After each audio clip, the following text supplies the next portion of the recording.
Welcome back to Cliffhangers and Page Turners, everybody. It is episode 7, and you know what that means.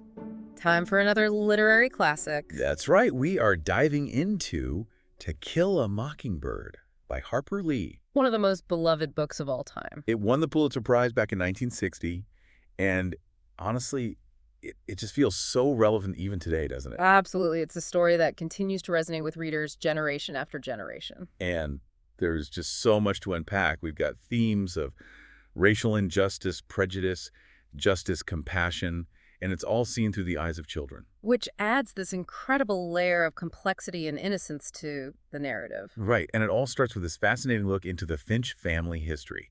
We're introduced to Simon Finch, kind of a quirky apothecary, who makes this journey all the way from England to Alabama, driven by his, religious convictions. Yeah, he's a man of contradictions, though, isn't he? He wants to escape religious persecution in England, but then he goes and establishes his fortune in Alabama, a system that's built on the backs of enslaved people. Right, so much hypocrisy there, which kind of really sets the stage for, all these moral dilemmas that we see play out throughout the book. And it makes you think about, that historical context. How did individuals grapple with these contradictions? Yeah, for sure. And then we jump ahead a couple of generations and we meet Atticus as he begins his legal career in Macomb, which is, the same town that his ancestor Simon Finch helped to build.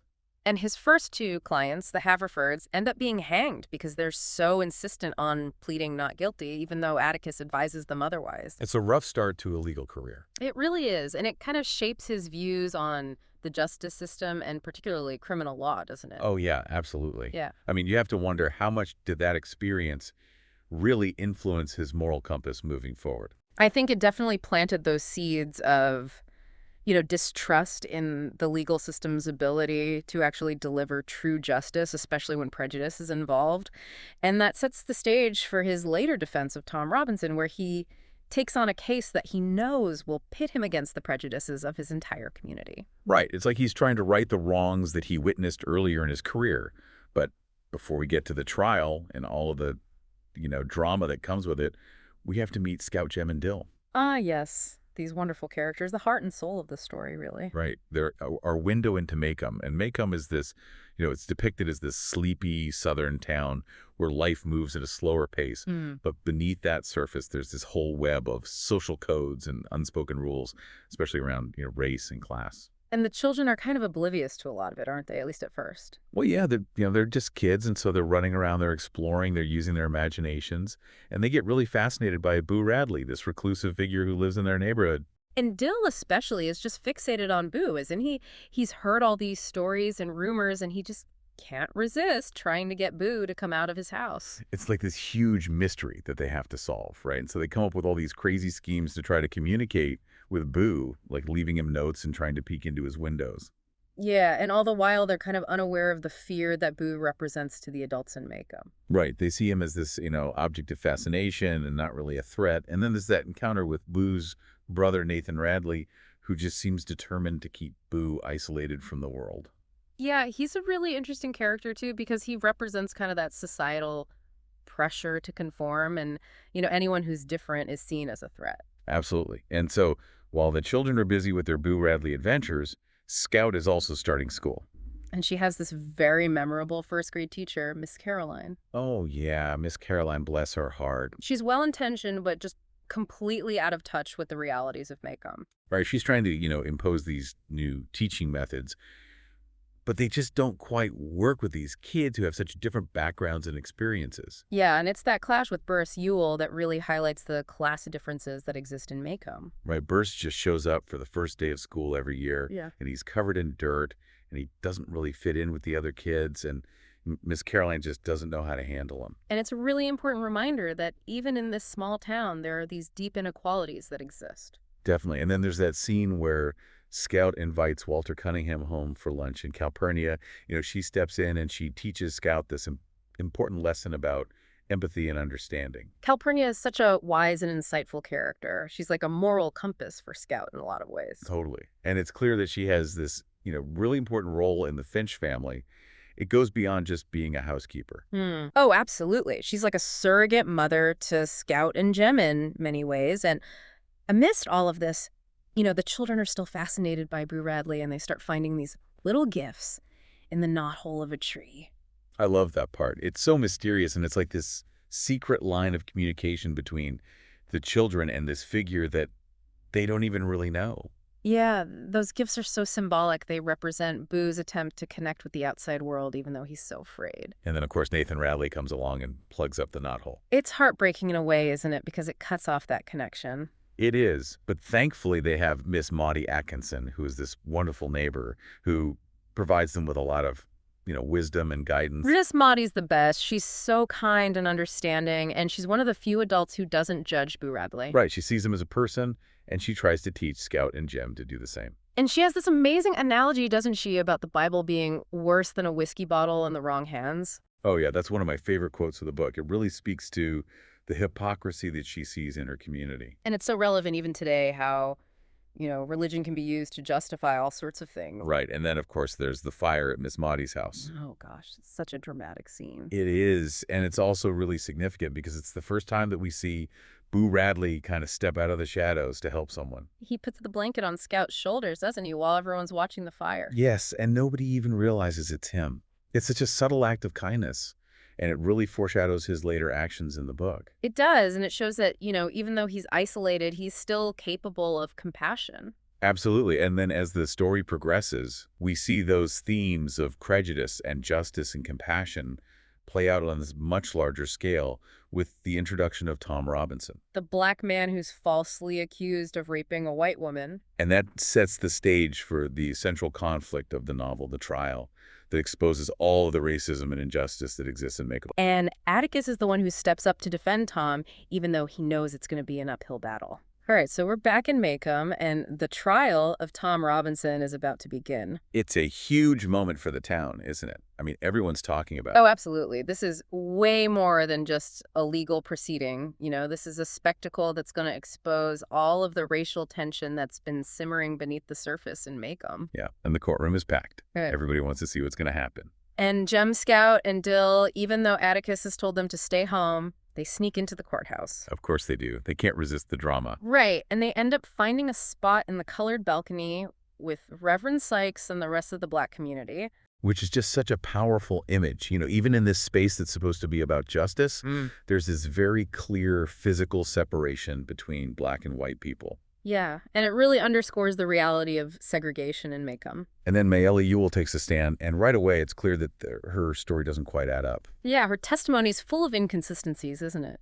She accuses Tom Robinson of this brutal attack, but her injuries don't match her story. Right, and Atticus, with his quiet but persistent questioning, he starts to pick apart her story. He's so good at that, isn't he? He never raises his voice, but he's slowly chipping away at her credibility. Yeah, and he starts to reveal that, Mayella was probably beaten, but it wasn't by Tom. Right. Her injury suggests that her attacker was left-handed. And then we find out that Tom Robinson's left arm is crippled. That's a huge turning point in the trial, isn't it? Oh, yeah. Atticus isn't directly accusing Bob Ewell, but he's definitely planting that seed of doubt in everyone's mind. And Bob Ewell, we know he's a pretty scary guy. He's got this really menacing presence, and when he takes the stand, he's just spewing hatred and racial slurs. It's really disturbing, and it shows just how deep the prejudice runs in Macomb. And then Tom Robinson takes a stand, and his testimony is just heartbreaking. He's so dignified, isn't he? Even though he's being falsely accused, he still speaks with this quiet strength. Yeah, and he tells the truth about what happened that day. He admits to helping Mayella with some chores around her house because he felt sorry for her. And it's that admission that really seals his fate in a way, because it challenges the whole social order of Macomb. Right, in that time and place, a black man showing empathy for a white woman was just unthinkable for a lot of people. Yeah, and Atticus knows this, but he still delivers this incredible closing argument.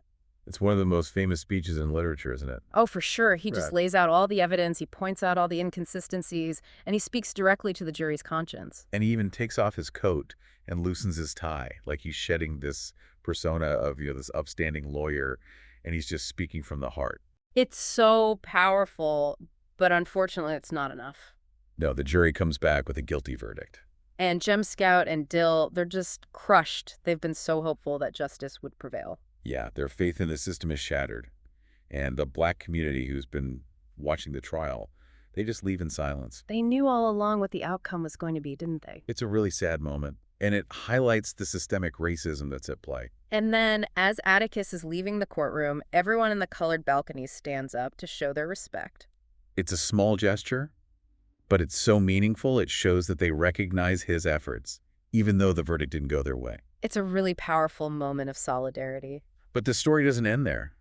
Tom Robinson, in a desperate attempt to escape prison, is shot and killed. And his death is just so senseless, and it highlights the tragic consequences of a system that's rigged against Black people. And Mr. Underwood, the newspaper editor, he writes this really poignant editorial where he compares Tom's death to the killing of a mockingbird. Which is such a fitting metaphor, isn't it? Because mockingbirds, they don't do any harm. They just sing beautiful songs. Right. They represent innocence and beauty.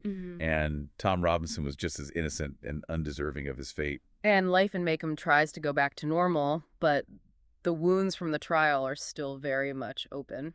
Yeah, Bob Ewell, he starts harassing Helen Robinson, Tom's widow. It's just awful. He's trying to take revenge for the humiliation that he suffered during the trial. And Link D's Tom's former employer. He steps in to protect Helen. It's good to see that there are some good people in Maycomb who are willing to stand up for what's right. Yeah, definitely. And Scout is trying to make sense of everything that's happened, and she's really struggling with the hypocrisy that she sees around her. She overhears her teacher, Miss Gates, talking about how terrible Hitler is for persecuting the Jews. But then later she hears Miss Gates making racist remarks about the Black community in Maycomb. Yeah, and it's really confusing for Scout because she's starting to realize that people aren't always who they seem to be. Right, and it shows just how insidious prejudice can be, how it can even exist in people who think of themselves as good and moral. And she talks to Jem about it, and he's also having a hard time reconciling the trial and its aftermath with his own sense of justice. They're both growing up, aren't they? And realizing that the world is a much more complicated place than they thought it was. And then as Halloween approaches, there's this sense of foreboding that starts to creep in. Yeah, and on their way home from the school pageant, Jem and Scout are attacked. It's a terrifying moment, and Jem is injured in the struggle. And then suddenly this shadowy figure emerges from the darkness to protect them. Who could it be? Boo Radley, the man everyone in town was so afraid of. The one they thought was a monster? The one they whispered about and kept their distance from. And yet he was the one who stepped in to protect those children. It's amazing, isn't it, how our perceptions can be so wrong? It really is. And in the struggle, Bob Ewell ends up getting killed. And Sheriff Tate, he shows up to investigate. And he figures out pretty quickly what happened. That Boo Radley is the one who saved the day. But he also realizes that bringing Boo into the spotlight, putting him through a trial and all that publicity, it would just be too much for him. It would be another kind of injustice. So Heck Tate makes a decision. He decides to protect Boo. He tells everyone that Bob Ewell fell on his own knife. That it was an accident. And it's a lie, of course. But it's a lie that's rooted in compassion. And it makes you think about the nature of truth and justice. When is it okay to bend the rules? When does the greater good outweigh the need for absolute truth? Atticus, he struggles with this at first, but ultimately he agrees with Heck Tate's decision. He understands that protecting Boo Radley is the right thing to do. And Scout, she comes to understand it too. She realizes that dragging Boo into the spotlight would be like shooting a mockingbird. Harming a creature that's done nothing but good. And it brings us back to the title of the book and its central message. About protecting the innocent and vulnerable. And Boo Radley, who's been this object of fear and misunderstanding. He becomes a symbol of hidden goodness. He shows us that you can't always judge a book by its cover. And the novel ends with this beautiful scene where Scout walks Boo home. And she sees him not as this monster that everyone's made him out to be, but as a shy and gentle soul. And as she's standing on his porch, she looks out at the world from his perspective. She finally understands what it's like to walk in someone else's shoes. It's a powerful ending, isn't it? It really is, and it leaves us with so much to think about. To Kill a Mockingbird is a story that stays with you long after you've finished reading it. It makes you question your own biases and prejudices. It inspires you to fight for what's right, even when it's hard. And it reminds us that compassion and empathy are essential for creating a better world. So that's our deep dive into To Kill a Mockingbird. We hope you enjoyed this journey with us. What resonated with you the most about this book? Let us know in the comments. And be sure to join us next week for episode 8, Sunrise on the Rooping. Until then, happy reading! And keep those pages turning.